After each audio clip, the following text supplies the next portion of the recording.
know the why human trafficking work is needed? To fight for the freedom of modern-day slaves. But love, passion, commitment isn't all you need to be an effective and successful anti-trafficking advocate. Learn the how. I'm Dr. Celia Williamson, Director of the Human Trafficking and Social Justice Institute at the University of Toledo. Welcome to the Emancipation Nation podcast, where I'll provide you with the latest and best methods, policy, and practice discussed by experienced experts in the field so that you can cut through the noise, save time, and be about the work of saving lives. Hey, Lisa. Hey. Hey, the guest we have today is the author of 190 publications. Can you believe that? My mind's blown. I'm not even sure I know that many words in the English language. I know, right? I mean, it takes a few months for somebody to get published, maybe up to 6 months to really get peer-reviewed, published in a journal. And you have 190 articles. I can't even do that math. Like, I'm not even sure how many of those are peer-reviewed publications, but probably quite a few. But yeah, I can't even do the math on that one. Let's just say she studied her issues and she knows it. And what is the issue she's going to be talking about? And tell me a little about her. Who is she? Well, it's Dr. Lisa Najavits, and she's talking about trauma and substance abuse, which I know goes hand in hand. You experience trauma, and then sometimes you use drugs or alcohol to cope with your trauma, or vice versa. And like, once you get on that train, how do you get off that train going 80 miles an hour? Right. And, we often saw that when we were epidemiologists for the state substance abuse monitoring system. You remember? Right. Like, heroin addiction has just grabbed hold of a lot of people. And the fact that fentanyl is really involved in all types of drugs now, it's just really scary. Oh, it's really dangerous. And, you would think like people working in substance abuse treatment in the field, if they only knew that what they're really battling underneath the addiction is trauma in essence, I mean, I feel like they would be running towards being more trauma informed. Right. I have to say that just because people get confused all the time, though, they think being trauma informed is the same thing as trauma treatment. And it's really not the same thing. Like, being trauma informed is having, your agency and the way you talk to people, the way you greet people, the policies, the programming, all the things should take trauma into consideration. But trauma treatment is something that's done by counselors, by clinical therapists, and it's a treatment modality or a series of modalities, but people are specifically trained to be trauma treatment counselors, not the same thing. Like, we should be trauma informed in all our agencies and things, but we should also send our clients to trauma treatment, trauma trained counselors. Yeah, absolutely. I mean, I run into people and they're talking about their client has trauma and so they're going to get their agency trained in trauma informed care. And I'm like, very good. And your client is also going to go to trauma treatment, right? And they're like, yeah, that's what I just said. Yeah. And I'm like, it's not the same thing. Yeah, exactly. It's like, when it comes to clinical counselors, people are just like, oh, just go to a clinical counselor. But it's like, my analogy is like when you go to a lawyer because you have a specific problem, you should go to a specifically trained lawyer. So if I wrote a book or whatever, I want to go to an intellectual properties attorney, or if I'm accused of a crime, I want to go to a criminal defense attorney. Or if I'm at a university, I don't just go and just take classes and then someday somebody's going to give me a degree. I mean, I have to go to a specific college within the university, like the pharmacy college or the engineering college or the college of law if I want to be a lawyer. Or if I go to the doctor, I have a specialized problem, they're going to send me to a specialized doctor whose specialty is that thing. But when it comes to counseling, people are just like, well, just go to counseling. And that doesn't always work out. If I have a client, I want you to go to a specifically trained, I want to see that you have a certificate, a certification, you have some treatment modality that, my client can take advantage of. Right. And I think a lot of times people just think of counselors as all being equal. And I mean, equal by meaning they provide like just the same treatment as every other counselor. And that's just is not the case. Mm-hmm. Yeah. So I'm excited. So this Lisa, is it Najavits? Yeah. Okay. She's the real deal then, huh? Sounds like it.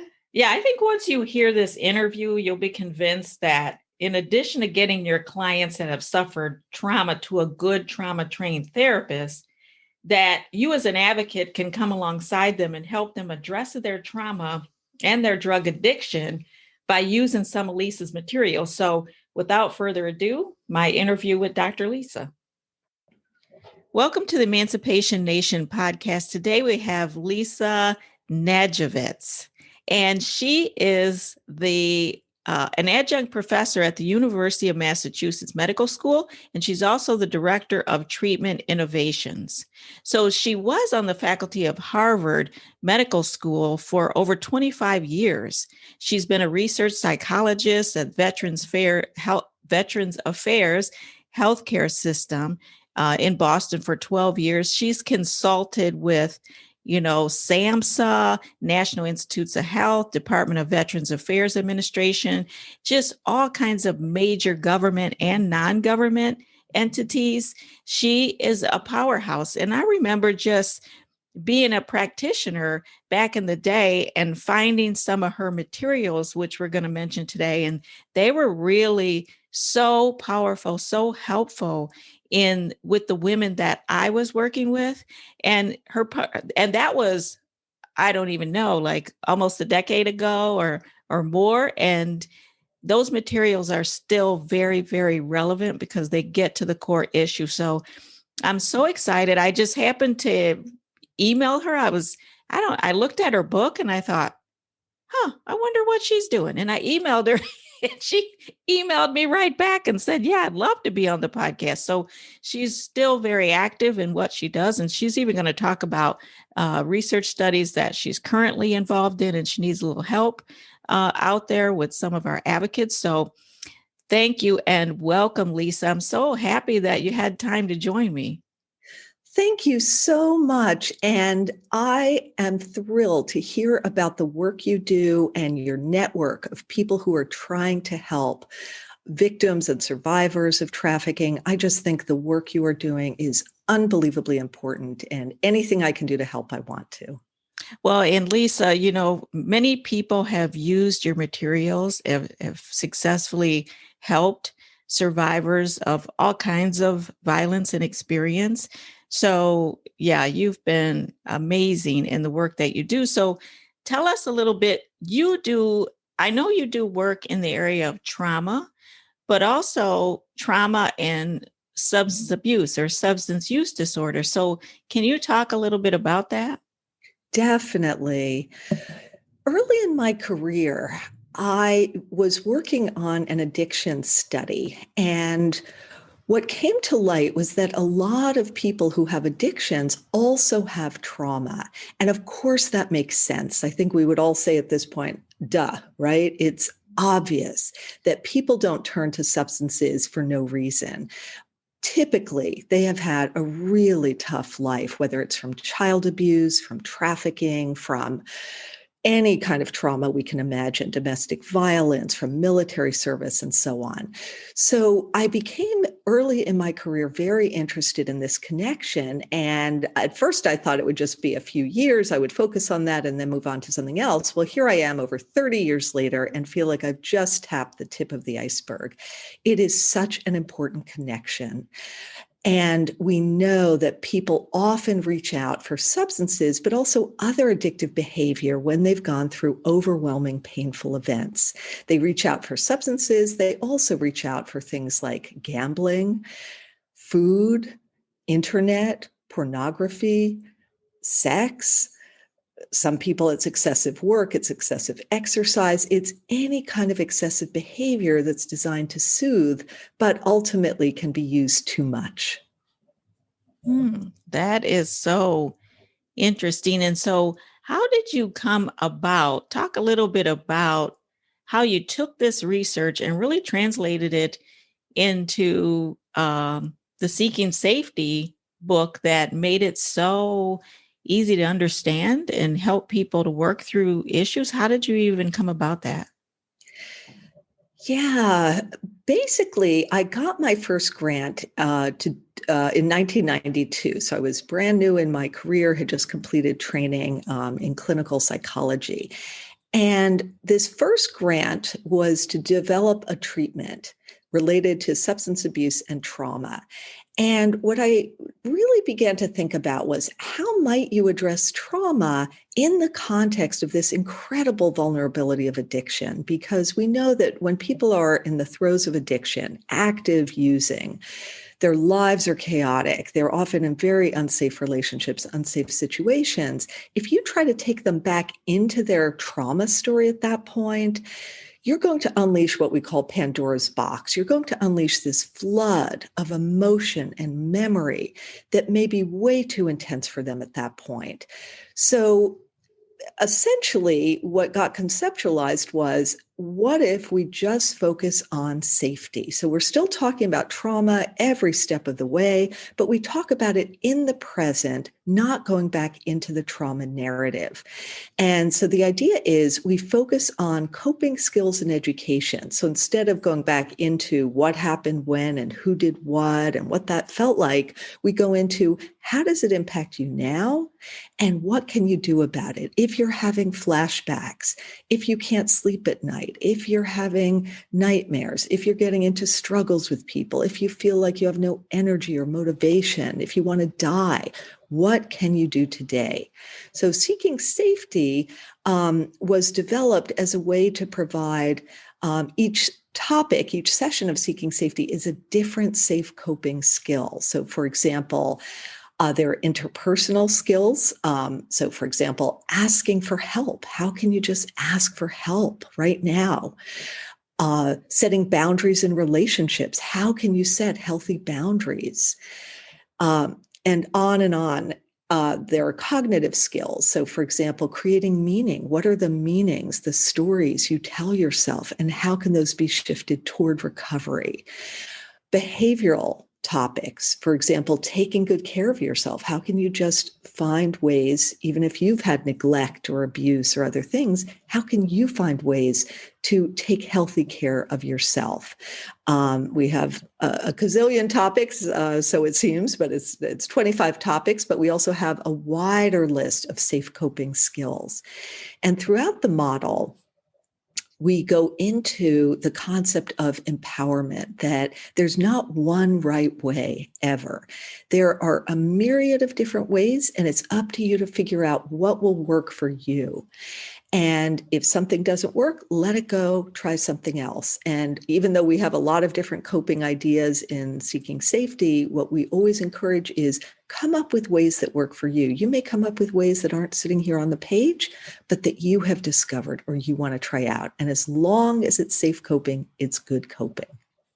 I love that so much because in the anti-trafficking world, we always attend to safety because of so much trauma that has happened throughout our helping relationship as we engage survivors. We always have to be cognizant of safety and being trauma informed and trauma responsive and all the things.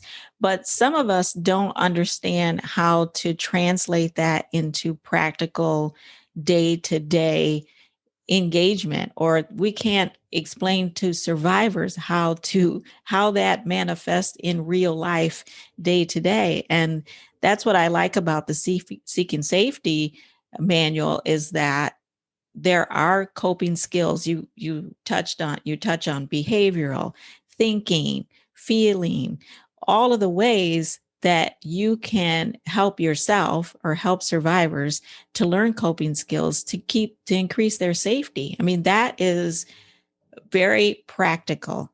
It's taking a lot of research and making it very practical and handing somebody the tools to be able to do that. And so that's why I'm really a fan. Um, and what's the entire name of the book? Is it just Seeking Safety? Or if people looked for it, what should they be looking for? Yeah, the title of the book, if one Googles Seeking Safety, you would find it. The longer title is, the subtitle is A Treatment for PTSD and Substance Abuse. And I'll just mention that because the book was published a while back, it came out in 2002. Sometimes people see the title and think, oh my gosh, I better diagnose PTSD or they have to have substance abuse. But in the many years that it has been used, it's used very broadly. People don't have to have full-blown PTSD. It's any trauma, and they don't have to have substance abuse or another addiction. It's the way we think about it, it's and or. If someone has substance abuse and or trauma, then they can use the coping skills. I will just harken back because Celia, I love what you just said about safety. So I'm going to harken back to, there's a beautiful classic book in the field. And if people haven't read it, I just think it is one of the essential readings on trauma. And it's Judith Herman's book, Trauma and Recovery. And she published that book in 1992. And she actually lays out the stages of recovery from trauma. And the first stage is safety. The second is what she called mourning and remembrance, which means essentially grieving the past, what happened, and working through that intense trauma narrative. And the third stage, reconnection, creating a good life going forward.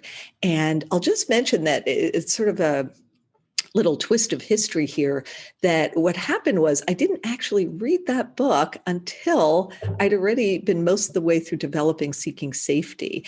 And anyway, and then I came upon that book, and basically it was like, oh my gosh, safety, there it is. That's the core concept in the work I'm developing. And so I just really, I think it's a wonderful book to read for anyone who's interested in this area of work. And also I feel very indebted to Judith Herman's work. I'll also mention one other person who is less well known, but I went to a talk early in the 90s by someone named James Chu, a psychiatrist, who, when I was at McLean and Harvard Medical School, and I remember he ran a unit for people who had very severe PTSD, and he talked about how you can actually work on trauma in the present. So those two were really points of inspiration for me. And James Chu has also, there are articles he has written over the years. You can find them on Google as well.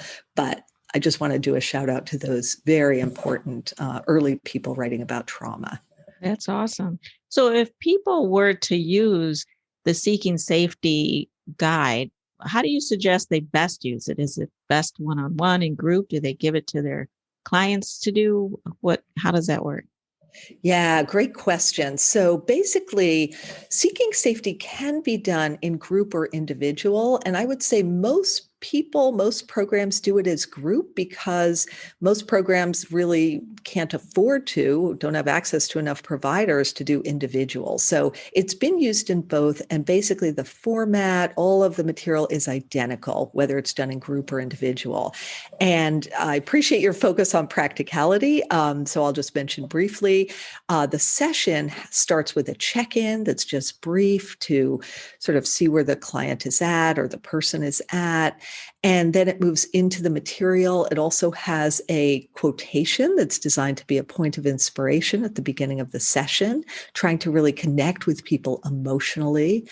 And then there's a checkout at the end just to make sure it wraps up on a positive note. So it has a structure that seems to work very well, that can be done in group or individual.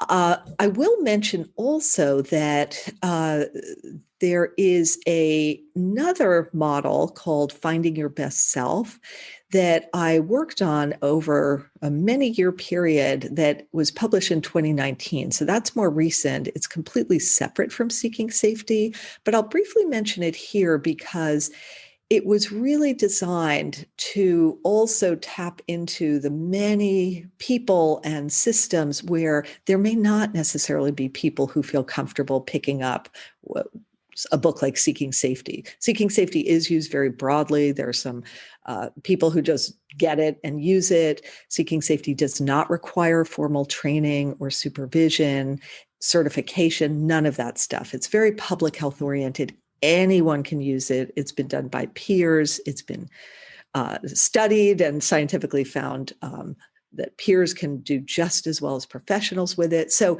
Seeking Safety can be used broadly. But I had always had in mind that I wanted to write a self-help book for trauma and addiction. And that became this other book called Finding Your Best Self. So I'll just briefly mention that one because that one can be done with even without a provider present or a peer or a support or an advocate. It can just be a person themselves who wants to dive in a little bit and try to explore trauma and addiction. So Finding Your Best Self is basically 35 short chapters, and it was designed that way so it would be sort of short bites, short little pieces that a person could absorb. And the material is more updated than Seeking Safety. Seeking Safety, it's still totally valid material, but it's not updated, for example, for DSM-5. There will eventually be a new edition of the book some years out. Finding Your Best Self, it is all current, very current material, and it's less expensive than Seeking Safety. And I mention that because often clients or people don't have a lot of resources, programs don't. So the Seeking Safety book, just for what it's worth, we always tell people when they contact us, I'll just say it here, the lowest cost way to get it is on Amazon. One can rent a copy or get a used copy. Finding Your Best Self is just less expensive, even on the front end. And the model has in it, one of my favorite parts is it has recovery voices with each chapter. And that is the voice of someone themselves in recovery from trauma and or addiction who speaks about how that chapter relates to their own recovery. And I feel incredibly indebted to all the survivors who wrote a segment for these chapters because I think it brings forth the voice of survivors.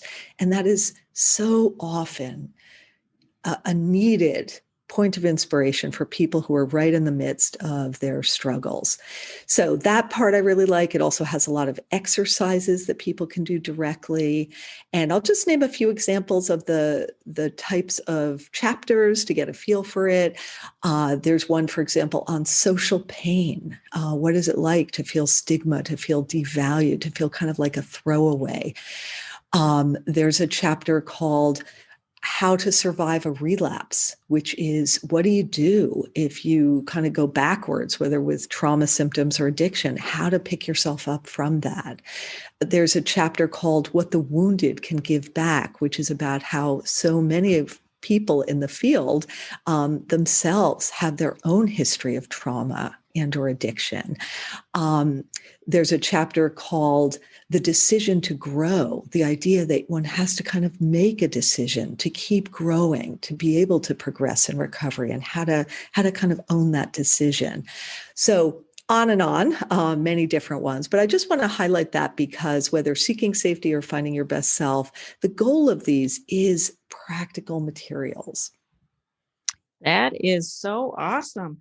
I am so glad that you've done all the work for us and we can just order the guides and we can just do the work because, you know, everyone has their place and their space. And, you know, our advocates don't have time to go and reinvent the wheel. They're doing the work. And so if they can have access to these types of tools that can make them even more effective in their work, like that's just going to be all the better. So Lisa, you're continuing to do research. And so I know you have some studies that you're involved in now. And, you know, can you tell us about them and how can we help? Oh, thank you for that. I have always, I'll just mention, I always feel like I have had three different places in terms of my work. So one of them is doing research. I've been a professor throughout my entire career, and I really value how one can try to make a contribution and try to hopefully help the field grow by looking at the big picture, really doing the studies, doing the science to be able to say what works and what doesn't. And to have the humility to say we can develop all kinds of things and they may or may not work. And so I've really valued throughout my work retooling and revamping based on results and based on feedback. So I never think of it as me sitting in a room alone just coming up with this stuff, but it's really based on what I hear and what I hear back and so on. So the research is always an important piece, and thank you. I will be happy to tell you about a couple current studies we're doing. The other piece I really value is teaching, and I've had the opportunity to go all over the world and really have learned so much from working with frontline people who are doing the work. And I always think of it as any materials, any books or materials I create, they're just words on a page, but it's people who pick it up and bring to it their spirit and their dedication to the people they work with. That's what makes it come alive. So that the teaching piece has always been important. And the third piece is I've always done direct clinical service myself. I've always had a practice, whether it's been hospital-based through most of my career, sometimes private practice, just the many ways one can directly interact with survivors themselves. So coming back to the research piece as one of the three pieces of that work I do, we have a couple of current studies, and we would love for people to get the word out because I think it is such a win-win-win. Basically, anyone who participates in our studies, they get paid with Amazon e-gift cards. People can be anywhere in the US, and the studies pay somewhere between $115 to $120 US. When they go through the steps, when they're eligible and they participate in the study, they get paid with Amazon e-gift cards. They get access, in the case of the two current studies, they get a mobile phone app to help them. And basically, one of the studies is designed to address peer-led seeking safety, which is very dear to my heart. Throughout my career, I've always wanted to try to create methods that can be free or super low cost without barriers to entry, because we know most people will never get access to professional care. And even if they do, the more the better. So free peer-led seeking safety is the goal of one of those studies. And they get free weekly sessions with a trained peer who can provide the seeking safety. And they get a huge amount of supportive material education and linkage to their cohort in their peer group. This is a group-led, a group-designed peer intervention. They get that throughout the week. So very excited about that. The other study is for detecting emotions. And we certainly know, of course, people have a ton of intense emotions when they've been through these very difficult experiences. So that mobile app is designed to use high-level technology. It's basically AI, or big data, but it's automated to basically detect what emotions the person is feeling. And by speaking into the camera phone, speaking for a few moments, and then it will feed back what the system detects in your face, your voice, and if you choose to write as well. So that one is designed for people ages 18 to 26. The other study, Peer-Led Seeking Safety, is for 18 to 65. And both of the studies, it's very simple. If you just Google, the simplest way I'll just mention, go to our website. If you just Google Seeking Safety, you'll find our website. It also says treatment innovations on it. And then on the left menu bar, it says join our studies. There's it says fill out this brief form. If someone fills out the brief form, we will then identify if they're eligible to start in, and then we get right back to them about the next steps. And so with both studies, with either studies, do they get gift cards with either one or just with the peer-led seeking safety? Both of them. Thank you for asking that. Basically both, and they range. One of them, I don't remember offhand, one of them is 115 and one of them is 120. That's awesome. And so what is their commitment for each study? Yeah. So with peer-led seeking safety, basically, well, let me start with both studies. They would be doing assessments, meaning they fill out measures. It's all online.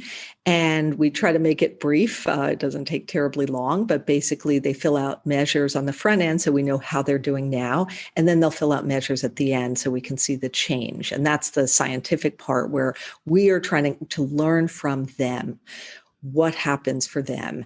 And we also do an interview at the end to find out what they liked and disliked about the app and the experiences, because we want to retool these after the study to make it even stronger in terms of helping people.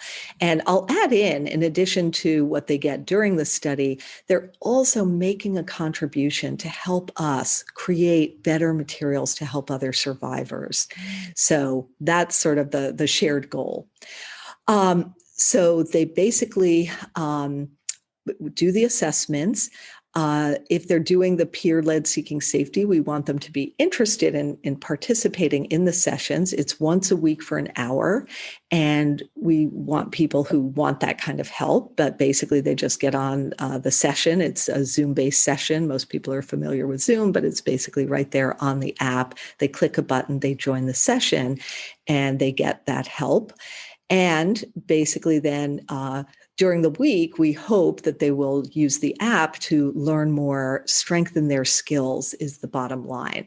With the emotion study, what we are hoping for is that they're interested in learning more about their own emotions, and that they will do, we hope, a check-in, what we call a check-in every day on the app to see kind of what their emotions are and how they're doing. But I'll just mention that in terms of requirements, the requirement is just that if they're eligible, that they do the front and end assessments and the interview, and they will get paid even if they skip sessions of seeking safety, or even if they don't check in every day on the app. Mm-hmm. Those we're hoping they'll do, but they're not required. The only requirement for getting paid are the assessments and the interview. And so for both of those studies, you're looking for survivors. Are you looking for survivors of violence or trauma or anything like that? Is that the main? Okay. Well, good question. What we're looking for is, with both studies, because we're focused on substance abuse, these studies were funded by the National Institutes of Health to focus on addiction. So people have to have current substance use and actually have a substance abuse problem. And we help assess that. So many people who have a substance abuse problem don't know that they have a problem. To them, it seems just normal. So they don't have to have it diagnosed or anything like that. What we'll do is, if they do have active substance use, they can fill out the form, and then we'll do further inquiry to find out if they actually have a significant problem with it. So they have to have substance use and some level of, they think they might have a problem, they may not be sure. And in the peer-led study, they also have to have some level of trauma symptoms. And there too, people may not even recognize them as symptoms. So we'll assess for that. Yeah. So when in doubt, just check out your website, like click on it. You'll tell them if they're eligible or not, but they shouldn't exclude themselves. Exactly. Now, are you also looking for international people or U.S. people? You know, the studies are required to be based in the U.S. currently, but if people have an interest, anyone is welcome to contact us. We do have on our website a contact us form that they can fill out, and it also has our email addresses, and we welcome contact from anyone, but the studies themselves, they do have to be based in the U.S. Okay. And then can you tell us what you are hoping to do with the findings from this study? How will that be translated into some, practical application? Yeah, good question. The essence of it is, so we've spent with both of these mobile apps, we have spent over a year developing, actually it's been several years developing these mobile apps. And we've actually done rounds of interviews with people in the past who have addiction and or trauma, to get their input from the front end, to be able to develop mobile apps that we think will be helpful. So we've gotten feedback at several steps along the way, and now the apps are developed. And so in this study, just to mention, both of the studies are what is called a randomized controlled trial. And that means that half of the people will get the apps that we developed to be the real apps, I'll call them. The other half are going to get what we call control apps. And that means extremely minimal, but it's just designed for scientific testing. So I'll just mention that people should be aware, and this is listed in all of our materials, that half of the people will not get the real one. They'll get the sort of the minimal one that has just very basic information in it. But what they'll basically be contributing in terms of the science is, at the end, we'll be able to test, did the real app do better than this minimal version? Because we don't want to put something out that is going to be not useful to people. So we're testing it to make sure, what is the impact? Does it help people, for example, decrease substance use? That's our key goal. Does it help them reduce trauma symptoms? That's another key goal. So essentially, basically trying to learn from the individuals what works and what doesn't, both based on their own reporting of their symptoms, and then also those endpoint interviews where we learn from them what they liked and didn't.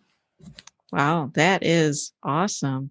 So, Lisa, just mention again, how can people get a hold of treatment innovations, or they want to be involved in the study? We know, look for the Seeking Safety book on Amazon.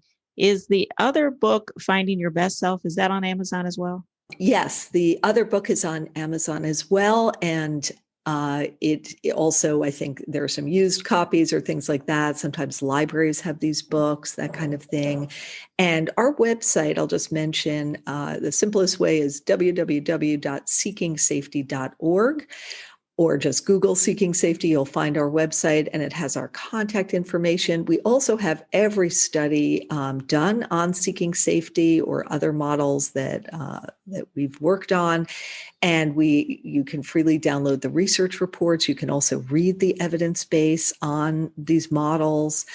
We try to provide a ton of information.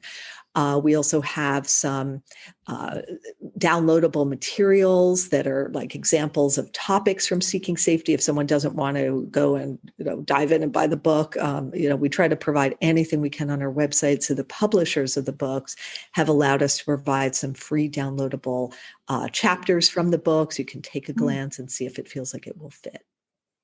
And Lisa, somebody doesn't spend 30 years, like you said, working in one area without a reason. How did you become so passionate that kept you in the game so long? I definitely appreciate that question.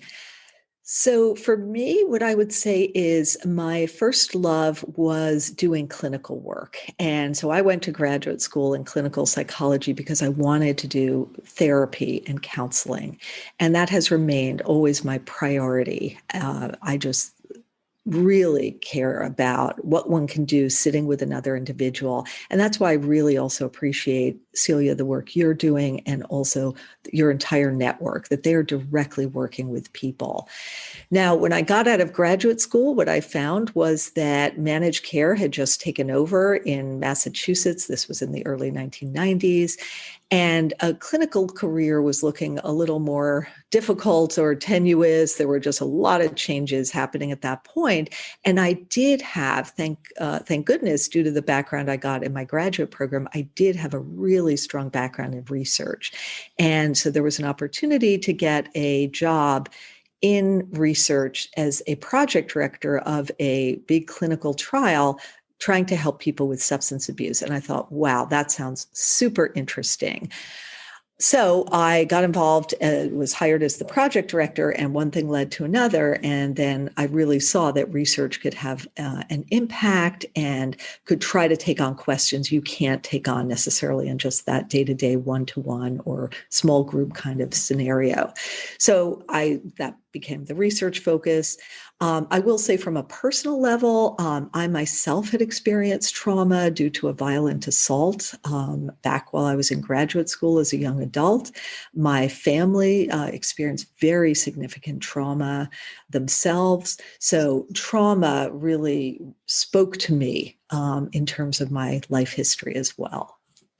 That's awesome. Well, Lisa, any parting words you would have for people who are trying to do this work day in and day out and trying to be effective and trying to do a good job and trying to also take care of themselves? Yeah. A couple of points. One of them is what you just said about trying to take care of themselves. Absolutely 100% that it's so important to keep doing one's own work. We all are doing it to try to really keep growing, to really keep, while supporting other people, learning how to support ourselves and get help that we may need. So that is crucial. And the other point I'll mention is that to never take for granted that the work you are doing is the most important work. You are helping other people. And that sort of altruism is what keeps us all alive, keeps us all being able to go forward. And it's such a complex network of people helping people that can help undo the damage of trauma, of addiction. And no one can do it alone. So to keep doing what you're doing, I have the utmost respect for the work that I have seen, very directly people doing out there helping survivors. And I just value that enormously. So I want to thank everyone who is doing that work. Thank you so much, Lisa. I think of this podcast as you really trying to connect people to the best possible, information and materials. Mhm. And this is one of those guests, you know what I mean? Like that really brings great usable information to the table. Yeah, like I used her old book before, the Seeking Safety book. And like she said in her interview, the title is Seeking Safety, a Treatment Manual for PTSD and Substance Abuse. But you don't really have to have a client with a verified diagnosis of PTSD. I mean, I used it with some of the survivors that I was working with when I did direct service. And it was really like a staple of mine. If her new book is anything like her old book, it's got to be life changing.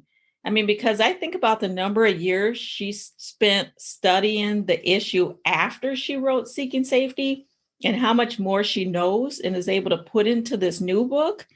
Like I ordered it, but I haven't gotten it yet. So I don't know yet. And I don't do direct service anymore, but I like to keep up. And, once in a while, I'll run a women's group just to keep my skills up and stay in touch and sort of stay grounded. So You do the same thing with rap music, actually. actually, I do. Yeah. I like to stay up on my rap music Yes. so that I can Check in. understand what's happening. So Absolutely. I know she has a couple of books. She mentioned the Seeking Safety is what I love. She is just on fire producing these materials that help people. And I mean, it sounds like that's her style. Like 25 years at Harvard is impressive. And now she's at University of Massachusetts Medical School. So she's been on fire. She had to have been like a whiz kid. And like, she looks so young. I know. I And think she has a great name. Yeah. Yeah. I think, doing what you love helps keep you young. Like I'm old, but in my heart, I feel 38, so because I love what I do. But when I did do direct service, Lisa's work certainly informed my practice and it really helped guide what I did. Well, absolutely. I mean, I wanted to mention that, I feel 62, but I look 25. So. Yeah. But just kidding.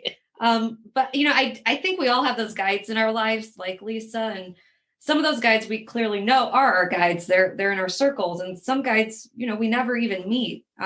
But we read their work, we watch their documentary, we listen to their speeches, or whatever. And it's weird because I never know how much they impacted like our daily lives and the work we do. I know, like Lisa's using her science in service of others. everything she knows about the topic, a culmination of her life's work, is poured into these workbooks. And this is just genius. Like, very few people take time to do this. So she took her high level science and translated it into everyday language so that the facilitator can use the information with their clients. She doesn't need to do that. I mean, she has the Harvard name. She has the Boston school in her background, right? She doesn't need to create a user-friendly guide and a workbook for the practitioner to use to help other people who are suffering with trauma and addiction. So when you read it, like, it just makes so much sense too. But why does it make sense? Because what you don't know is the years of her designing studies just right, and then getting the funding to do the studies, and then implementing the studies, and then making sure you have reduced all the limitations related to the study, and then getting a representative sample, and then asking all the right questions, and then analyzing the findings correctly, publishing them in a peer-reviewed journal so that other social scientists review your methodology and say, yeah, this is good enough to publish. But she goes further then and translates the research into real user-friendly language so that practitioners and advocates and facilitators can actually use something that works. And where does that come from? I don't know, like deep down in her spirit.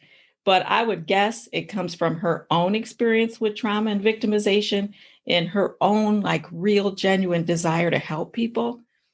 And it reminds me of this John Kennedy quote, we're not here to curse the darkness, but to light the candle that guides us through the darkness to a safe and sane future. So I think she's using her science and her authentic self to help other people. And Lisa continues her research. So she mentioned that she's currently doing more research. So if anyone's interested, get involved with her research. Please do it. You just saw how her years of work is making a difference in the lives of other people. So until then, the fight continues. Let's not just do something, let's do the best thing. If you like this episode of Emancipation Nation, please subscribe and I'll send you the weekly podcast. Until then, the fight continues.